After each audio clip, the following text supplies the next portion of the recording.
దళిత వాడల్లో నెలకొన్న పలు తీవ్రమైన సమస్యలను పరిష్కరించాలని, సమాన హక్కులు సాధించాలని డిమాండ్ చేస్తూ దళిత శంఖారావం కార్యక్రమంలో భాగంగా నేడు అధికారులకు వినతి పత్రం అందజేశారు.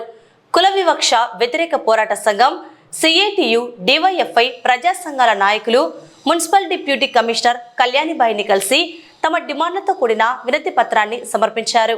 ఈ సందర్భంగా కేవీపీఎస్, సిఐటియు, డివైఎఫ్ఐ నాయకులు మాట్లాడుతూ దళిత వాడలు ఇప్పటికే ప్రాథమిక సౌకర్యాలకు దూరంగా ఉండడం విచారకరమని ఆవేదన వ్యక్తం చేశారు. ప్రజాప్రతినిధులు, అధికారులు తక్షణమే స్పందించి దళిత పేటల అభివృద్ధికి చర్యలు తీసుకోవాలని డిమాండ్ చేశారు. పొన్నాపురం, వైఎస్ఆర్ నగర్, నందమూరి నగర్ దళిత వాడలకు తక్షణమే రవాణా సౌకర్యం కోసం నూతన రోడ్లను నిర్మించాలి. దళిత వాడలకు శ్మశాన స్థలాన్ని కేటాయించి దానిని అభివృద్ధి చేయాలి. హరిజన వాడ నుండి పివి నగర్కు వెళ్లే ప్రధాన రహదారి పక్కన ప్రజారోగ్యానికి హానికరంగా ఉన్న డంపింగ్ యార్డును తక్షణమే అక్కడి నుండి ఎత్తివేయాలి. బయటిపేట, పొన్నాపురం, నూనెపల్లె ఇందిరానగర్, గాంధీనగర్ కాలనీల్లో సక్రమంగా డ్రైనేజీ వ్యవస్థను ఏర్పాటు చేయాలి. దళిత వాడల్లో నూతనంగా పబ్లిక్ కుళాయిలను ఏర్పాటు చేసి ప్రతి ఒక్కరికి ప్రతిరోజు స్వచ్ఛమైన త్రాగునీటిని సరఫరా చేయాలి. పబ్లిక్ మరుగుదొడ్లను ఆధునీకరించి వాటిలో నీరు, విద్యుత్ వంటి అన్ని మౌలిక వస్తువులు కల్పించాలి. పేర్కొన్న సమస్యలను అత్యంత త్వరగా పరిష్కరించకపోతే రాబోయే రోజుల్లో దళిత వాడల్లోని ప్రజలను సమీకరించి పోరాటాలను మరింత ఉధృతం చేస్తామని సంఘాల నాయకులు హెచ్చరించారు. ఈ కార్యక్రమంలో ప్రజా సంఘాల నాయకులు, కార్యకర్తలు, కాలనీ వాసులు పెద్ద సంఖ్యలో పాల్గొన్నారు. ప్రజలు కూలీ నాలు చేసుకొని బతికే జీవనం చేసే వాళ్ళు వారిని పూర్తిగా అంటరాని వరకు చేసి పడేసినారు మున్సిపాలిటీ వాళ్ళు. ఎంత ఘోరం అంటే అక్కడ పోయి కాలువలు తీసే పరిస్థితి లేదు. ఈగలు, దోమలు రాకుండా బ్లీచింగ్ పౌడర్ వేసే పరిస్థితి లేదు. వాళ్ళ కాలువ వాళ్ళే తీసుకుంటున్నారు, వాళ్ళ చెత్త వాళ్ళే పడేసుకుంటున్నారు. ఇంకా ఇంత దౌర్భాగ్యమైన పరిస్థితి ఎంత ఉందో ఆలోచించాలా. కమిషనర్ గారితో మాట్లాడితేనేమో మేము బ్రహ్మాండంగా చేస్తున్నామని చెప్తా ఉన్నారు. అక్కడికి పోతే ప్రజల దగ్గర పోతే కాలువలు తీసే పరిస్థితి లేదని చెప్పినారు. సామూహిక మరుగుదొడ్లు, స్త్రీల మానాలను కాపాడలేని పరిస్థితి ఈరోజు మన మున్సిపాలిటీకి దాపురించింది. చూడడానికేమో 100 కోట్ల బడ్జెట్. ఆ 100 కోట్ల బడ్జెట్ మన యాడికి పోతుందో చెప్పాలా. వీళ్ళు ఏ దళిత వాడలో కేటాయిస్తున్నారో, ఎంత కేటాయిస్తున్నారో మన మున్సిపల్ కమిషనర్ గారు చెప్పాలా. బడ్జెట్ మాత్రం 100 కోట్లు దాటించారు. కాలువలు తీసే పరిస్థితి లేదు. తాగునీరు సమస్య, దళిత వాడలకు రోజువారీ తాగునీరు సమస్య లేదు.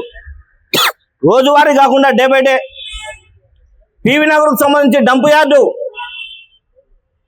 పూర్తిగా అయితే ఆ వాసనకు నిజంగా మున్సిపల్ కమిషనర్ కానీ, అధికారులు కానీ, అధికార పార్టీ యంత్రాంగాన్ని ఒక్క 20 నిమిషాలు ఉంటే తెలుస్తుంది.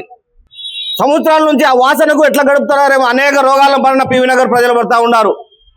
అక్కడికైతే ఇంకా కాలువలు తీయడానికి మున్సిపాలిటీ వారు కూడా పోరు. తాగునీరు సమస్య విపరీతంగా ఉంది. సామూహిక మరుగుదొడ్లు అయితే అక్కడ కట్టించి 4 సంవత్సరాలు అయింది. ఆ మరుగుదొడ్లను ఓపెన్ చేయడానికి కూడా లేదు. వైఎస్ఆర్ నందమూరి నగర్ సంబంధించిన శ్మశానానికి సంబంధించి ప్రభుత్వం కేటాయించింది, దాని డెవలప్మెంట్ లేదు. ఇంకా దళితులకు ఏం న్యాయం చేస్తా ఉందో ఈ కూటమి ప్రభుత్వం చెప్పాలా. సామాజికంగా మేము న్యాయం చేస్తా ఉన్నామని చెప్తా ఉన్నారు. ఇన్ని సమస్యలు నెలకొన్నాయి. ఇవే కాదు, నంద్యాల పట్టణంలో శ్మశానాలు లేక అల్లాడుతూ ఉన్నారు. కాబట్టి ఈ సమస్యలన్నింటినీ పరిష్కరించాలని చెప్పి ఈరోజు కమిషనర్ ఆఫీస్ ముందు ధర్నా చేస్తా ఉన్నాము. దళితుల యొక్క సమస్యల పైన మరి ప్రజా సంఘాలుగా, ఆయా కమ్యూనిటీ మరి సంస్థలుగా మేమందరం కూడా కలిసి మా విన్నపాలను, మేము ఎదుర్కొంటున్న సమస్యలను మరి పై అధికారుల దృష్టికి తెలియచేయడానికి రావడం జరిగింది. మరి దళిత, క్రైస్తవులు, మైనార్టీలు ఇంతవరకు సరి అయిన శ్మశాన వాటిక లేదు. నంద్యాల జిల్లా అయింది, అయినప్పటికీ కూడాను ఒక వ్యక్తి చనిపోతే గౌరవప్రదంగా భూస్థాపన చేసుకోవడానికి, తీసుకొని వెళ్ళడానికి సరైనటువంటి రోడ్డు లేదు, ఎలక్ట్రిసిటీ లేదు, రోడ్డు కనెక్టివిటీ లేదు, వాటర్ ఫెసిలిటీ లేదు, ఇవేమీ లేదు. కానీ మనమేమో సింగపూర్తో పోటీ పడబోతున్నాము, భారతదేశంలో మరి మనది అగ్రగామి రాష్ట్రంగా వెళ్ళిపోతున్నాము, స్వర్ణాంధ్రప్రదేశ్గా ముందు కొనసాగుతున్నాం అంటున్నాం. కానీ ఈ రోజు వరకు కూడా దళితులు వారి యొక్క గోడు చెప్పుకోవడానికి ఇలాగ వచ్చి మరి ధర్నాలు లేకపోతే ఈ విధంగా చేయవలసిన పరిస్థితి వచ్చిందంటే మరి ప్రభుత్వ యంత్రాంగం కానీ, ప్రజలు కానీ ఏ విధంగా మరి ఈ యొక్క కార్యక్రమాలు జరుగుతూ ఉన్నాయో గమనించవలసిందిగా కోరుతూ ఉన్నాం. దరిదాపుగా 2014 సంవత్సరం నుండి కూడా దళిత క్రైస్తవులకు ఒక కమ్యూనిటీ హాల్ కావాలని, దళిత క్రైస్తవులకు శ్మశాన వాటికలకు స్థలం కేటాయించాలని కోరడం జరిగింది. అయినప్పటికీ కూడాను ప్రభుత్వ అధికారులు చెప్తున్న మాట, మరి ప్రభుత్వ స్థలాలు లేవంటున్నారు. మిగతా వాటికైతే ప్రభుత్వ స్థలాలు ఈజీగా అందుబాటులో ఉంటూ ఉన్నాయి. మరి అయినప్పటికీ కూడాను ఇంతవరకు కేటాయించలేదు. నంద్యాల మున్సిపాలిటీ అధికారులు కూడా తెలియజేస్తున్నాం, మేమందరం పన్నులు కడుతున్నాం, పట్టణాభివృద్ధికి సహకరిస్తున్నాం, మా వంతు యొక్క సహకారాన్ని ప్రోత్సాహాన్ని కూడా అందిస్తున్నాం.